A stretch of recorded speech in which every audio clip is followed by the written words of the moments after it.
El 10 de diciembre de 1983 el Dr. Raúl Alfonsín asumió la presidencia del país, poniendo fin al proceso de reorganización nacional, una dictadura que tuvo como consecuencia la persecución y desaparición de 30.000 personas. El plan económico de Raúl Alfonsín se refirió al Plan Austral. El mismo fue una política de shock que congeló precios y salarios, creando la nueva moneda, el Austral, y logró frenar la inflación inicialmente. El otro plan económico fue el Plan Primavera, en lo cual se intentó estabilizar la economía con medidas de apertura y privatización, pero fracasó, desembocando la hiperinflación. Para el gobierno de Alfonsín, la educación fue entendida como factor inclusivo a partir del diseño de un plan de alfabetización a nivel nacional.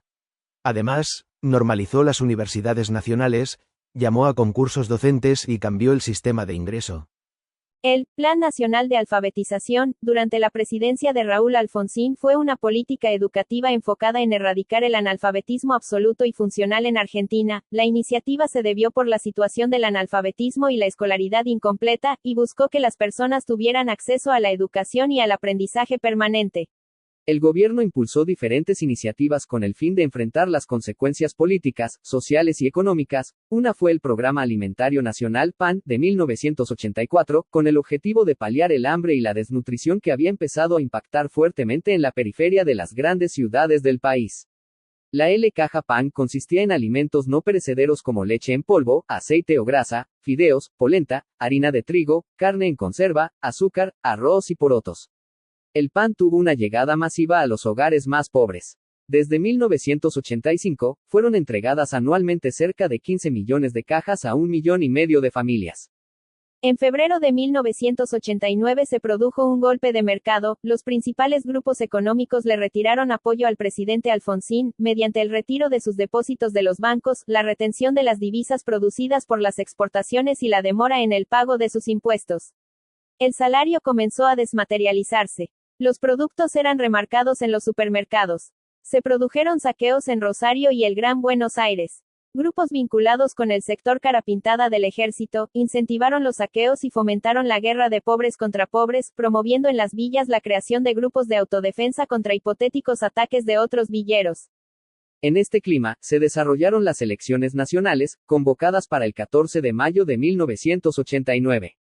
El ganador fue Carlos Menem, que proponía que lo siguieran hacia la revolución productiva y el salariazo. Menem puso condiciones y se firmó un acuerdo por el cual el radicalismo se comprometió a avalar las profundas reformas que se propuso ejecutar el peronismo sobre las ruinas del Estado benefactor. Él mismo lideró una reorganización completa de la economía argentina que logró, por más de una década, erradicar la inflación y recuperar el crecimiento a tasas. La hiperinflación de 1989 y 1990 hizo desaparecer todos los ahorros de las familias argentinas que habían confiado en la moneda nacional y obligaron a refugiarse en el dólar billete y, a los más sofisticados financieramente, en depósitos o inversiones en el exterior. La confianza ciudadana se logró a partir de la sanción y puesta en vigencia de la Ley de Convertibilidad. El proyecto de ley se presentó al Congreso y fue aprobada por las dos cámaras para ser promulgada por el Poder Ejecutivo el 28 de marzo de 1991 y entró en vigencia efectiva el 1 de abril de 1991.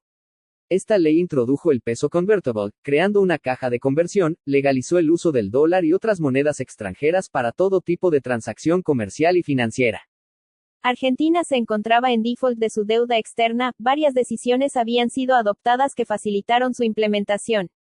En primer lugar, los BONX, el título de la deuda en dólares bajo ley argentina, había sido respetado desde el momento de su primera emisión.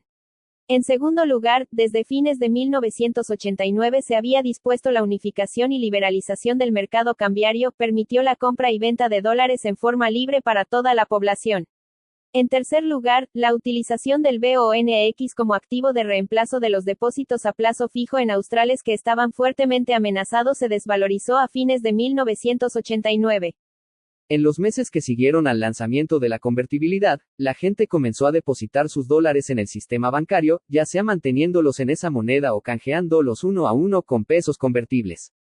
Se sancionó la Ley de Consolidación de Pasivos, que permitió reconocer y consolidar deudas. Esta medida contribuyó a que se ratificara el clima inicial de estabilización que logró la Ley de Convertibilidad. En materia educativa, entre 1989 y 1991 Menem envió al Congreso un proyecto de ley federal de educación que incluía la posibilidad de municipalizar las escuelas y de arancelar la educación no obligatoria, a partir de los 15 años de edad. La Ley 24.195 Federal de Educación aprobada en 1993, excluyó ambos retrocesos y extendió la obligatoriedad de 7 a 10 años en el último año de la educación inicial, los 7 grados de la educación primaria y los 2 primeros de la educación secundaria, reagrupados ahora en una educación general básica de 3 ciclos. Al último tramo de la educación media se lo denominó educación polimodal. Además, las provincias empezaron a tener dificultades para pagar los ya alicaídos salarios docentes, lo que desembocó en la demanda al Estado Nacional de hacerse responsable del financiamiento educativo y en la instalación de la Carpa Blanca frente al Congreso, en la que durante más de 1000 días ayunaron grupos sucesivos de docentes de todo el país. Respecto a las universidades, la reforma constitucional de 1994 estableció su autonomía y autarquía. La Carpa Blanca es levantada el 30 de diciembre de 1999, pero el cese de hostilidades entre gobierno y sindicatos docentes llegaría recién en 2002 y se extendería hasta 2015, entre ellos la baja tasa de graduación, el gasto ineficiente, y la excesiva politización de docentes y estudiantes. Al igual que en su primer gobierno, Carlos Menem asume su segundo mandato como presidente, esta vez por 4 años. Menem ingresa al Congreso Nacional portando ya los atributos del mando y propone para su nuevo mandato un crecimiento con justicia social y promete que esta democracia protegerá a los más vulnerables y necesitados. Otro propósito es asegurar el federalismo, con el fortalecimiento de las autonomías provinciales y con herramientas para asociarse para hacerse región. Por último, asegura que la hora de los localismos cede lugar al continentalismo y al universalismo y destaca las labores de paz de los cascos azules y blancos, así como la conformación del Mercosur y la puesta en marcha de la integración regional. El 10 de diciembre de 1999, luego de 3 años como jefe de gobierno de la ciudad de Buenos Aires, el radical Fernando de la Rúa asumió la presidencia del país. 2 años después, el 20 de diciembre de 2001, renunciaba en medio de una crisis social, económica y política. El panorama con el que llegó a la presidencia ya era sombrío. Recesión, endeudamiento, apreciación de la moneda, caída en los términos de intercambio, desocupación y crecimiento del empleo informal. El plan del gobierno de la Rúa era recuperar la confianza externa bajando el déficit fiscal sin salir de la convertibilidad. A partir de ese momento, los tiempos se aceleraron.